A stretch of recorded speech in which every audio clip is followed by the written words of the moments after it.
Welcome back to Can You Survive This podcast? My friend Brandon Morgan has returned for more. Welcome to the podcast, Brandon. Great to be back, Jeff. Great to be back, man. Thank you. How are you? Man, I'm fantastic. All right. I mean, Is that your real background? It's not your real background, is it? this is a real studio. Can't you tell? Okay. Actually, I'm potentially moving to a studio. I've been shooting out of the home office, but some people on the YouTube were sending me messages and asking what's up with the studio? Why are you in a living room? So temporary studio that you see here, very You know, realistic. my friend and yours, Cody Blue Snyder, has a new podcast studio in the Valley. Well, that's where I might be moving to. Fantastic. He just reached out to me. I'm going to go check it out. Have you looked at the space yet? Do you like it? Dude, I helped him build like a lot of the furniture in there. No kidding. Yeah, I helped Wow. him build the place. It's really cool. And it's on Burbank Boulevard in the Valley, right? Yeah, yeah. Can't wait to go see it. I owe him a call.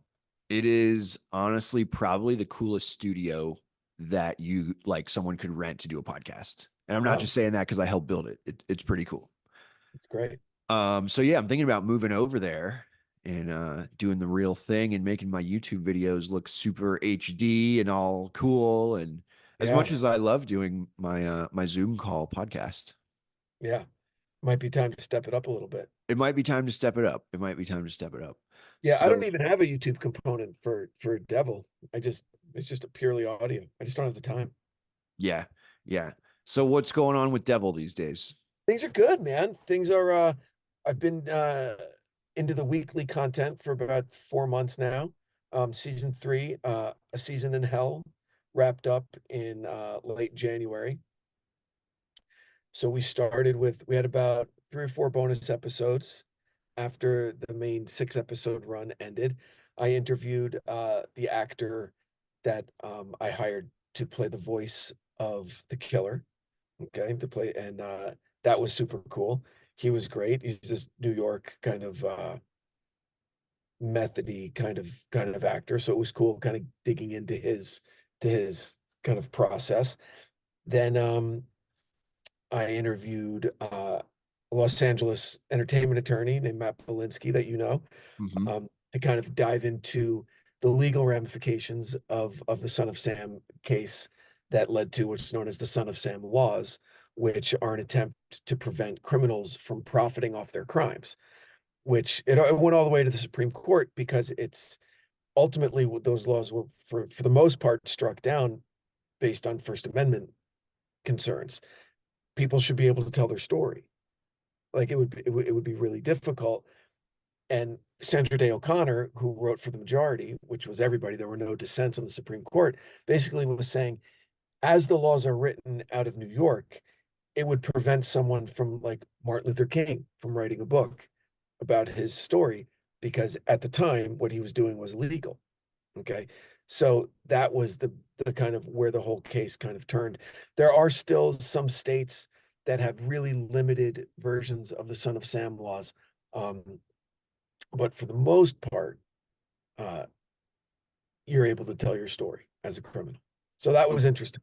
Okay, so I let's see, let's tell the audience. Well, for someone who knows nothing, what is the Son of Sam case? And then so what were the Son of Sam laws that arose from Yeah, that? the Son of Sam case was in New York in the late 70s, 76, 77. David Berkowitz was a local postal worker.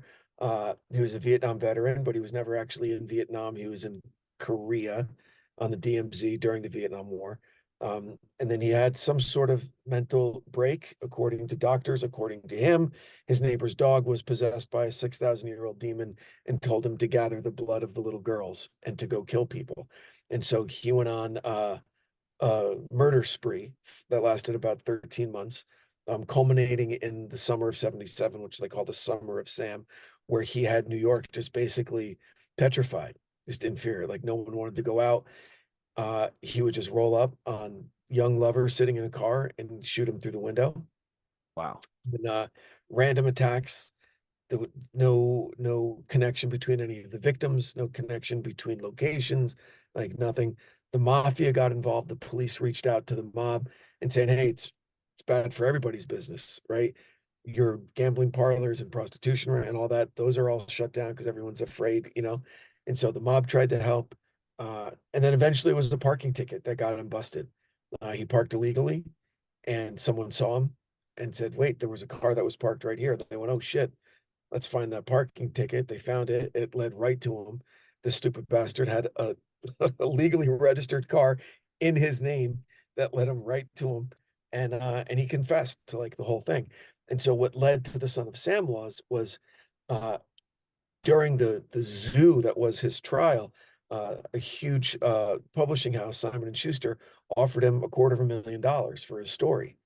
And now he had become public enemy number one. He was the face of fear and the face of evil, and he was killing these young girls, vibrant young girls and young men. Um, and the city of New York, when New York gets together against something, it's a very powerful force. Okay. Hmm. All five boroughs were united against this guy Berkowitz and saying there's no fucking way that this guy who terrorized our city for the last 13 months should now get a payday. Okay. So they were hastily written laws. They went all the way to Albany to the state house in Albany, and they were forced through. And that was Matt Belinsky's main takeaway from the whole thing was that hastily written laws that are basically pushed through the legislature uh, to appease a riotous kind of public mob. There's always going to be problems with laws like that. And there were problems with these, and they were for the most part struck down. So Berkowitz is one of the most famous serial killers that the United States has produced. Um, it was sensationalized in the media because it was indicative of a bunch of other problems that were going on in New York at the time. New York was a cesspool, you know. The Times Square of today is like Disneyland compared to the crime-ridden, porn, dirty. Were you spending a lot of time in New York at that time? Where In were the you in the 70s, world? I was wicked young, but when I first started running around New York in the early 90s, it was pre-Giuliani, so it was still really bad. Then Hmm. Giuliani came in and he cleaned everything up. And you know, and now, geez, Times Square is beautiful, man. Times Square is amazing. Uh, Have you been back to New York lately? I was there last October. Yeah, Okay. Okay. that's the most recent that I've been there. Yeah, it's great. What's New York like now, like post COVID? Is it back to how it was Yeah, dude, 5 years ago? it's great. Yeah. It's a lot of new restaurants, a lot of old ones shut down, but a lot of new ones. Um, and you know, the city, look, New York is New York, man. It's awesome. Yeah. There's no place like it, you know. So did Sam, his name, what was his name? Sam Berkowitz? David Berkowitz, son of Sam, because he said in his in the he was like a lot of serial killers do. They want attention. Hmm. Okay. So And he had like a manifesto or something. not really a manifesto, but he enjoyed being able to control the population by keeping them in fear, and he liked being able to toy with the police by leaving letters at crime scenes. Okay. And one of the first letters that he wrote, he identified himself as I am the son of Sam. And he was talking about an evil neighbor, excuse me, that lived next door that like abused his kids. Evil guy. Ah, okay. And then he also would say that Sam was the name of the demon that was talking through the dog that lived I next door. see. I thought it was going to be like an Uncle Sam thing. Like you mentioned, he was in Vietnam and then That's he, what people thought as well. People thought that maybe there was that connection because he was a soldier, uh, son of Sam. But Berkowitz never really. He's still alive. He gives interviews all the fucking time. This guy, oh yeah, he's in prison somewhere? in prison in New York State. Yeah, and Did he get his big book payday? he didn't want it. He's become incredibly contrite. He's turned down opportunities for parole. He writes letters to the governor of New York saying, please don't consider me for parole. I'm where I'm supposed to be. I ruined people's lives. I murdered those people. This is where I belong. Wow. And he's no longer the son of Sam. He calls himself the son of hope because, believe it or not, he found Jesus in jail. Well, some people do is what I heard. Some people do. A lot of people do. So he has a ministry in prison, and he helps a lot of guys, find the Lord, I guess. Wow. Did you interview him for your show? No, no, I did not. I got kind of scooped two different ways by the same guy. Do you remember on Made Women, after the show went uh independent, the first guest that they had was this retired mobster called Michael Francesi, um, Okay. who's gone on in the last 4 years to become he's got a really big presence on social media. Um, I'm not sure how he gets around the mob kind of omerta of silence because he just talks about shit all the time, right?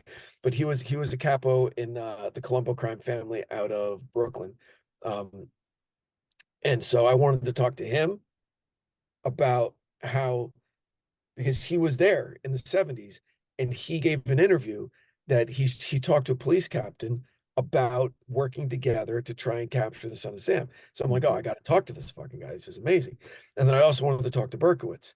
And then while I was in the writing process and the research process, it gets released that Francesi interviewed Berkowitz about everything that I wanted to talk to both of them about. Like each guy that I wanted to talk to actually did like a 3 hour interview with each other. So So that you kind of, so did you get to Francesi, I didn't get to Francesi, and I didn't get to Berkowitz, or but did I you just use their interview as research? couldn't even know. I couldn't even use that. But there was a silver lining. I wound up getting to an FBI agent who specialized on the organized crime task force in the 70s and 80s.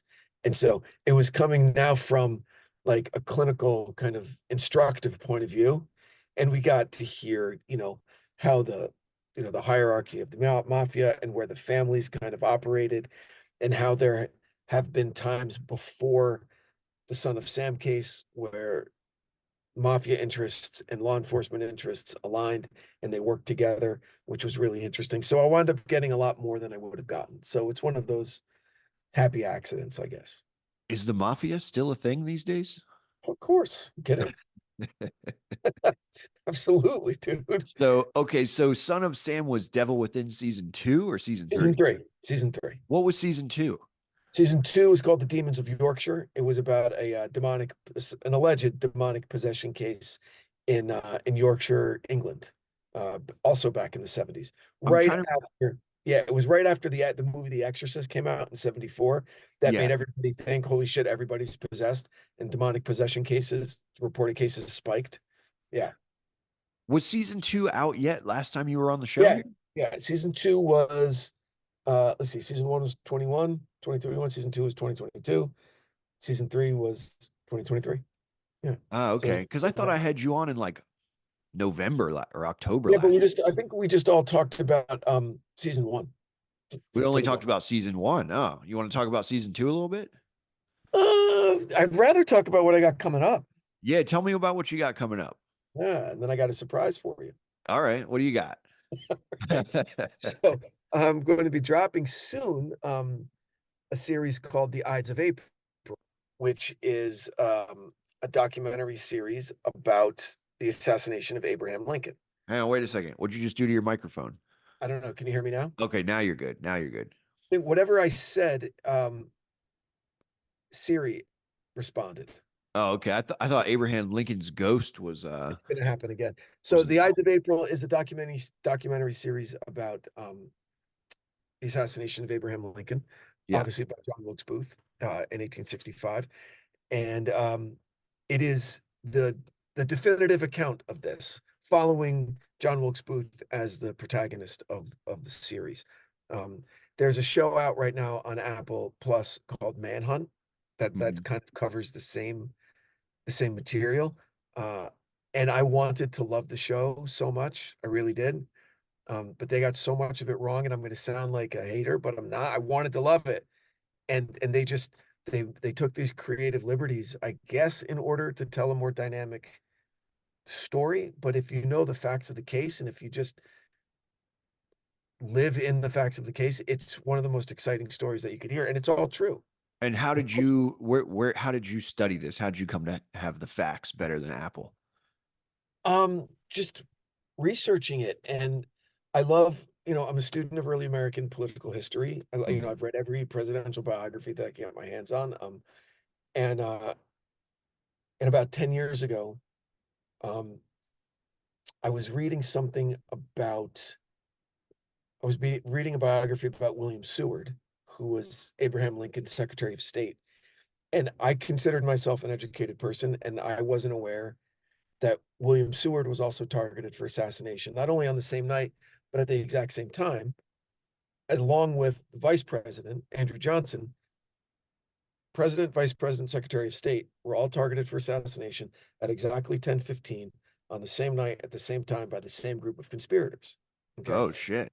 Right, whose goal was to completely decapitate the federal government, okay, in the days immediately following the surrender of the Confederacy at Appomattox, right, when Lee surrendered to Grant, because they were hoping that if the conspirators were hoping if they could create the sense of turmoil in the North, that it would encourage the South to ignore the surrender and to take up arms again and strike one more time and have a decisive battle and actually win the Civil War.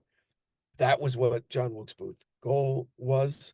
And obviously he failed spectacularly. It's a case of one of the greatest kind of civic misjudgments of like a terrorist. Because Oh that's yeah. basically what it is. Okay.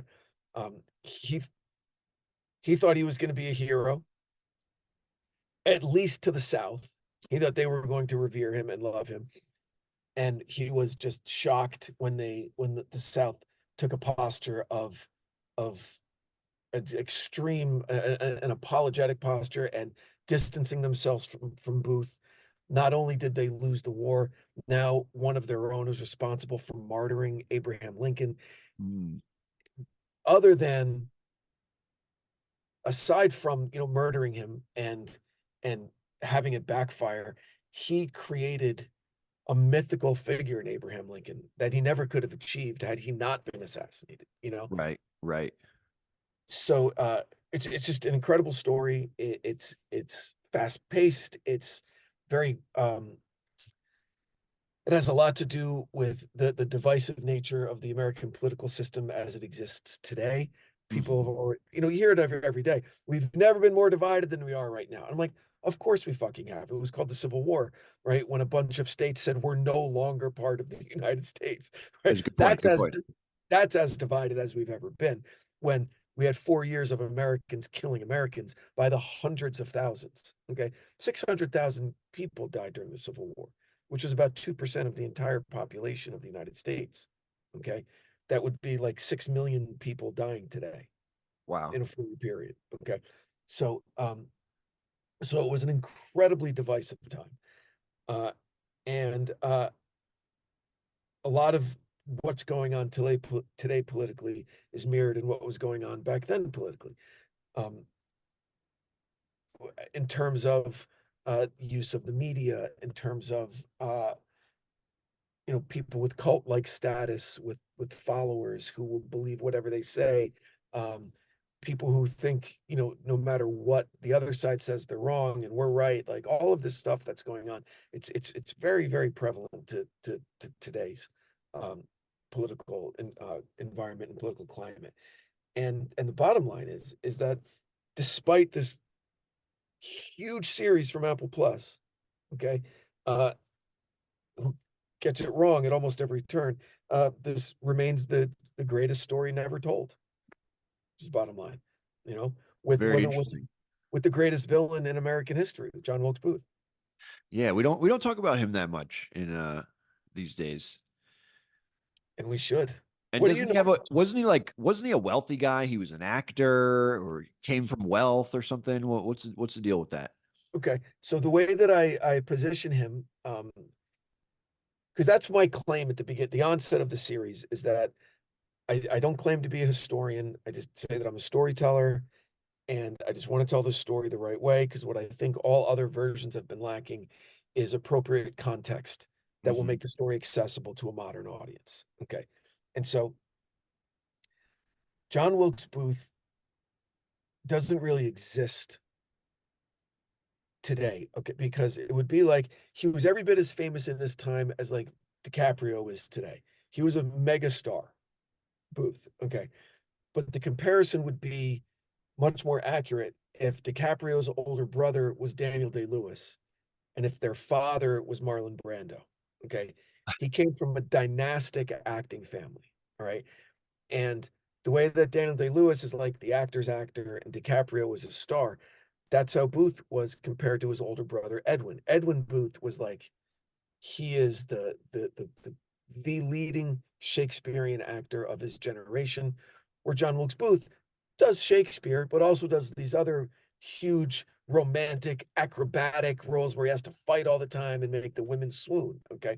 So Booth was the star, Edwin was the actor's actor, and their dad was the patriarch of this dynastic acting family. So it would be kind of like the Baldwin clan a little bit with the four brothers, but they lack that additional older generation of stardom also. So Was the dad from Europe, or were they the all dad, yeah, Junius Booth was an immigrant from England. He was a big actor there. When he came here within a month, he had a lead in a touring Shakespeare group. Um, and within a year, he was a huge star and worked forever. and then the kids were born here? All the kids were here. Yeah. And are they from the South though? They're from Maryland, which Oh, technically a southern state below the Mason-Dixon line, correct. but didn't secede from the Union. Yeah. Stayed part of the Union the whole time. But they were from a very progressive abolitionist family, like artistic. Uh, he was the only member of his family that was a Southern sympathizer by Hmm. far. It estranged him from his brothers. The same way today, how politics split families in Does half. does your show explore, and I don't even know if this would be possible, but does it explore that psychology at all? Like, what was his Oh, deal? tons. Oh, it does. Okay. It explores how Booth went from a progressive Northern family to become, a murderous tool of the Southern Rebellion. That's a big part of it. Okay, so you get into all that. Oh, absolutely. Yeah. When It's is integral when's the to the show story. coming out? We're still figuring out. It's done.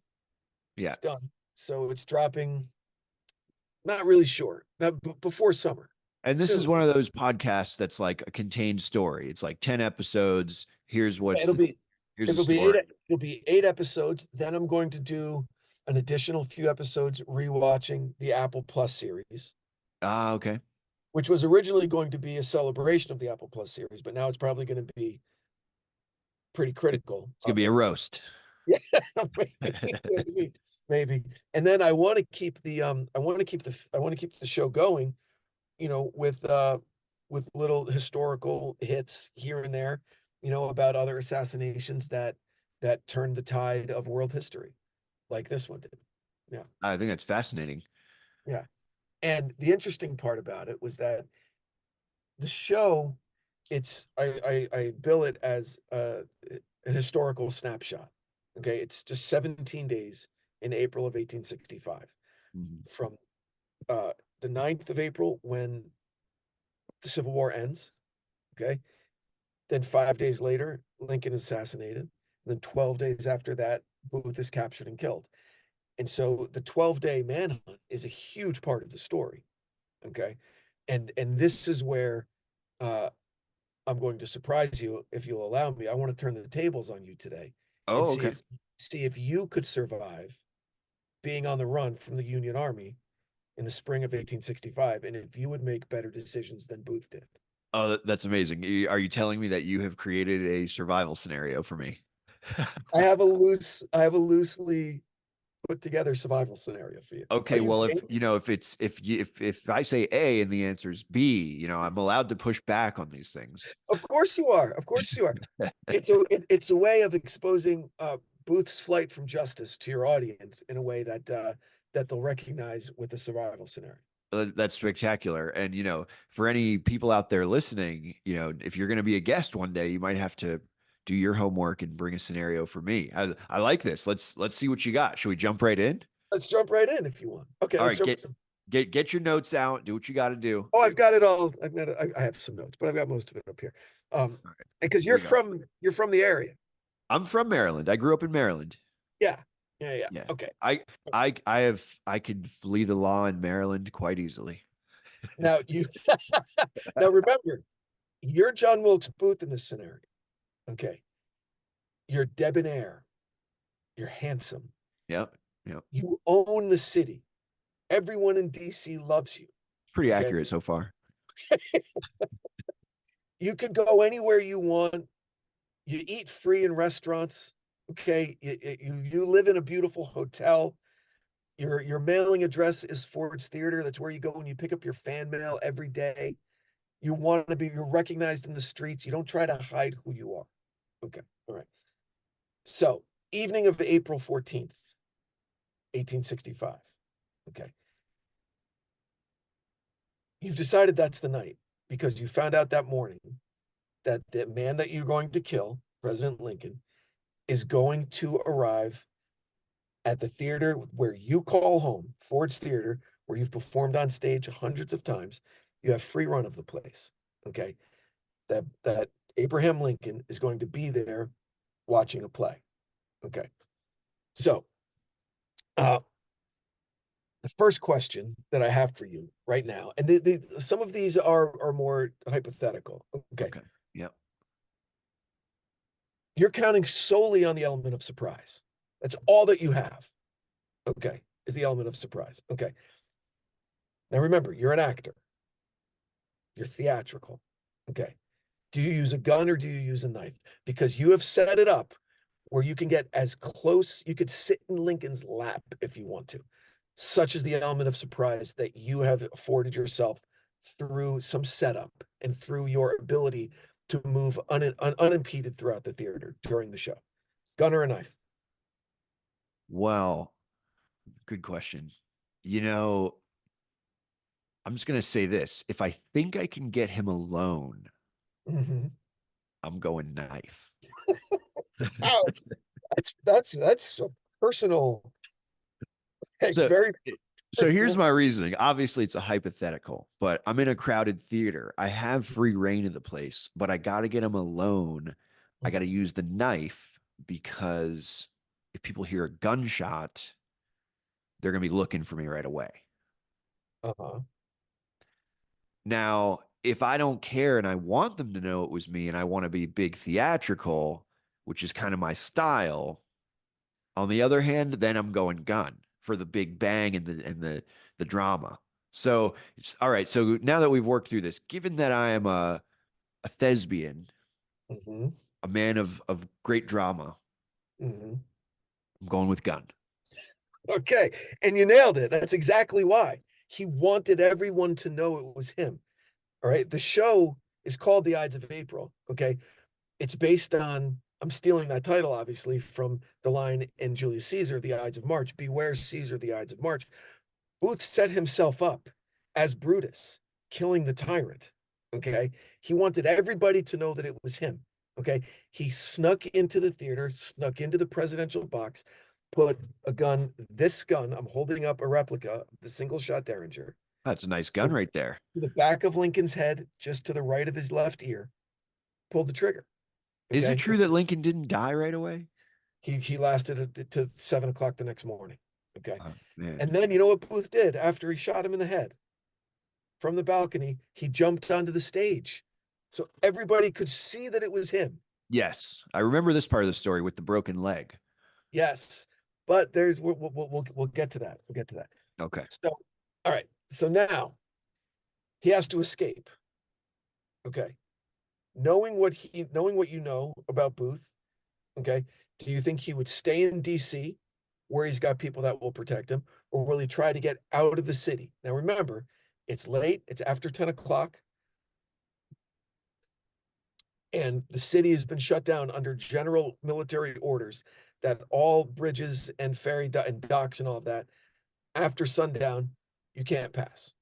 But Booth knows that the surrender has happened and that all of these regulations have kind of relaxed. Okay.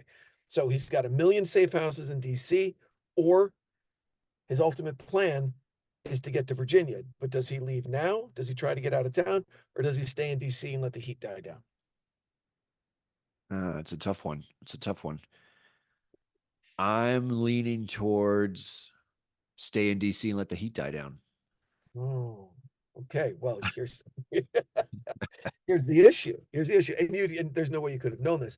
But at the time, we all know about the Underground Railroad, okay? Harriet Yep. Tubman and ferrying slaves from the slave states to the free states in the North. And it was treated exactly like a railroad. They used that same language.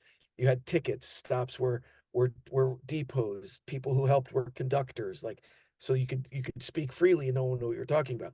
There was actually a reverse of that, right? That would get Southern like prisoners of war who had managed to escape Northern prisons to get them into the safety of the South. Okay. And Booth had set up uh, a network of people to help him along the way. So his intention was that he was going to be relying on his ability to get across the Navy Yard Bridge, right, which connected Washington, D.C. with Maryland. Right, that's where he was going to. That's where he was headed. So his plan was always to get out of the city as soon as humanly possible, and to utilize his network of help to get into the Okay. South. Okay. See that actually does make more sense Mhm. getting out right away. If you stay in, DC is not a very big place. They can Right, find you.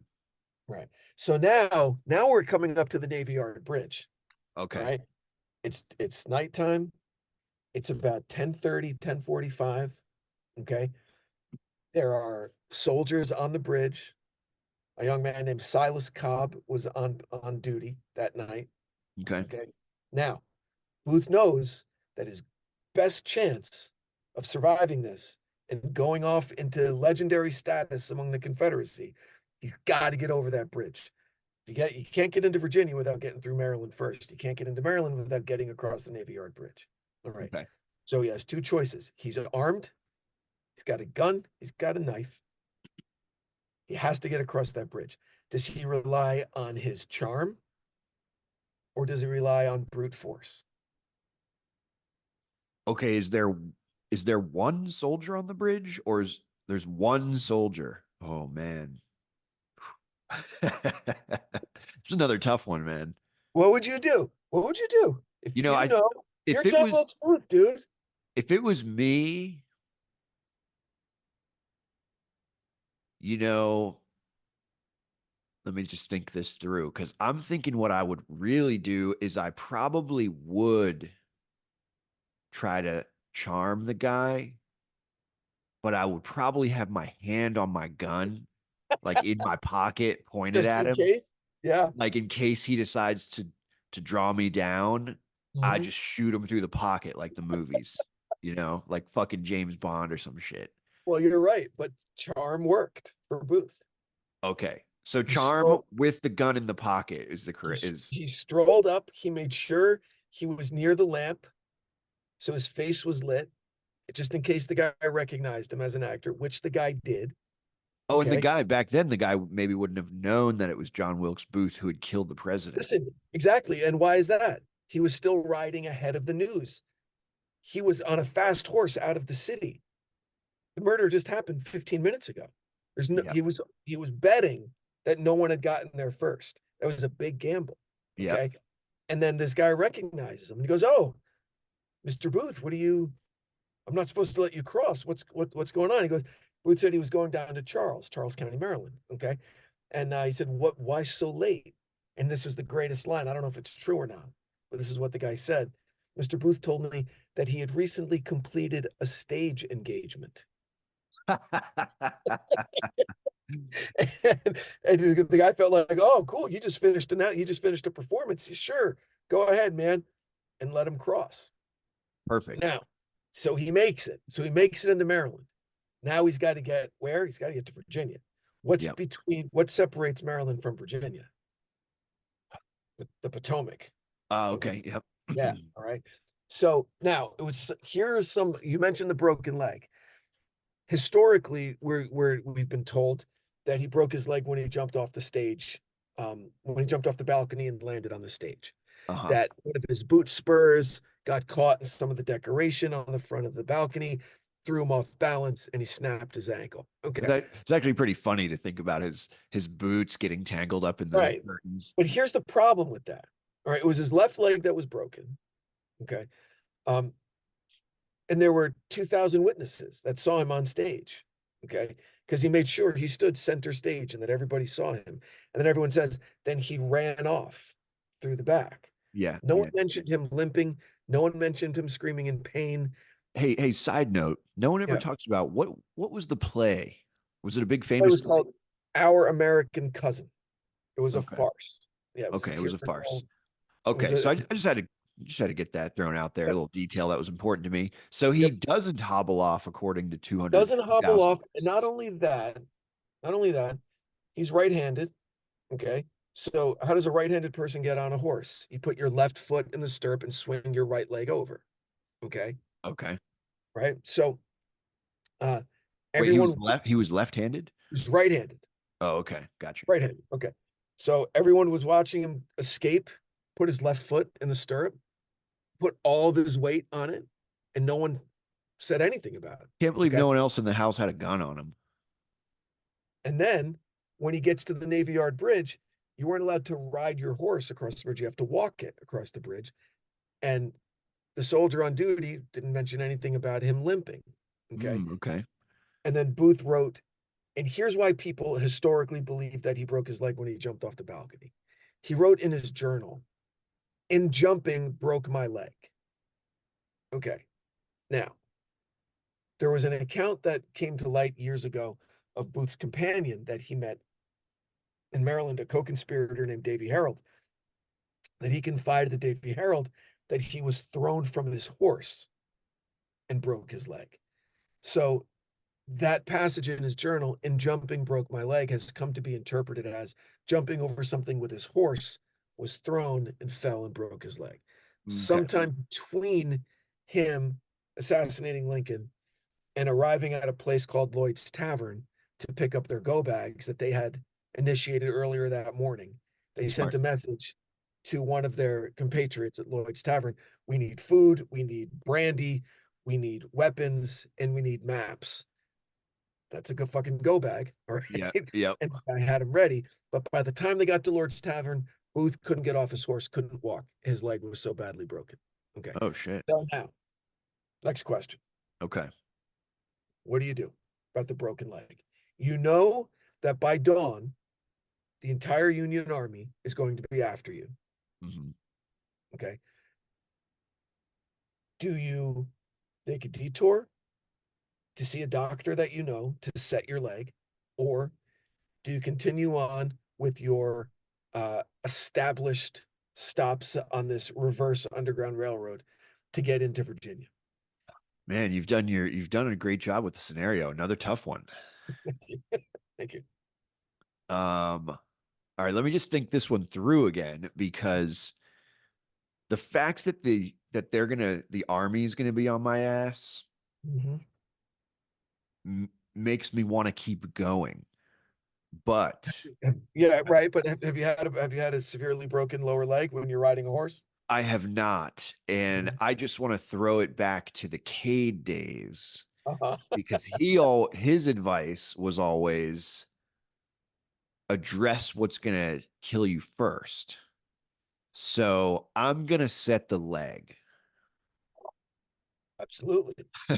You're 100% right. So they make a detour to the house of Dr. Samuel Mudd. Okay.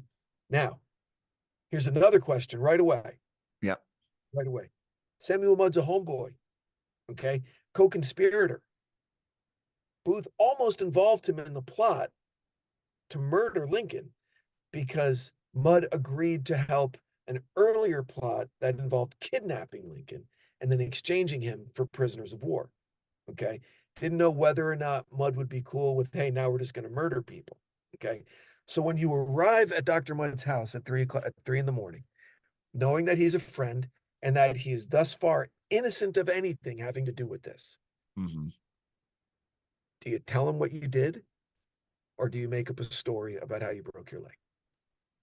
All right. So if it's me, Yeah. see, I'm balancing between being John Wilkes Booth and being myself. Yeah, sure. Even though I know you told me I am him, but if it's me personally, I'm not telling him.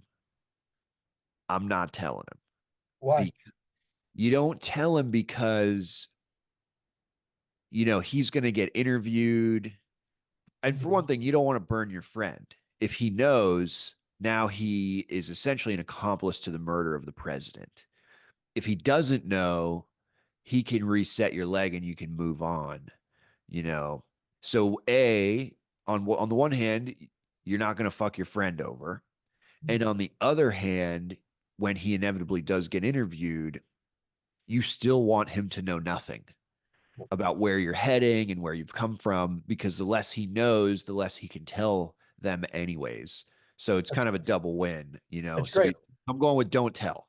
Yep. Don't tell. And there was an additional layer. You thought through that really well. The additional layer was also one of survival for Booth. If he told Mudd right away, Mudd could say, I can't even set your leg, dude. I Right. can't aid and abet the murderer of the president. I can't. And Yeah. now and now here's what's interesting. At this point, remember, obviously no phones, no TV, no Twitter, no internet, no nothing. Booth wasn't even sure if he had succeeded. He knew that he shot Lincoln, but wasn't sure if he was dead or not. Okay. He was, he would like up until now, he would say, I'm fairly certain that we assassinated the president tonight. So he didn't know. So he and his companion Davy told Mudd that Booth had been thrown from his horse and they were heading back to Washington, D.C. Okay. They spend the night there. Now, wait, side note. I Yeah. also got to add, especially because I know you're a writer, someone should write a show where Lincoln didn't die Mm. and he's just like all fucked up and he has to like solve problems, but he's just like all fucked up. All right, all right. Continue, The continue.